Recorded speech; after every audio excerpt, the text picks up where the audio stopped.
শহীদ president Ziaur Rahman এবং BNP chairperson Begum Khaleda জিয়ার সুযোগ্য সন্তান বিএনপির ভাইস চেয়ারম্যান তারেক রহমান বাদ জুমা গুলশানস্থ বাসভবন থেকে জিয়া উদ্যানের উদ্দেশ্যে রওনা হলে বিকেল 4:35 শেরে বাংলা নগরস্থ জিয়া উদ্যানে এসে পৌঁছান।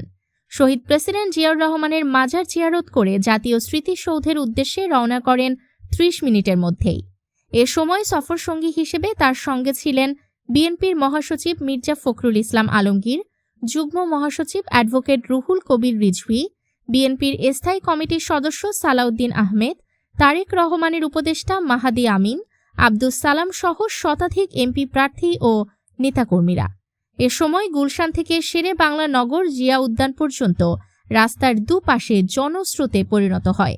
সকাল থেকে সেনাবাহিনী, BGB, police, RAB, SSF, DGFI, DB সহ প্রশাসনের নিয়ন্ত্রণে থাকলেও তারেক রহমান গাড়ি থেকে নেমে জিয়া উদ্যানে প্রবেশের সময় ব্যারিকেড ভেঙে স্লোগানে পুরো মাঠের চারদিক ভরপুর হয়ে যায়। নিউজ ডেস্ক, দৈনিক অন্যধারা।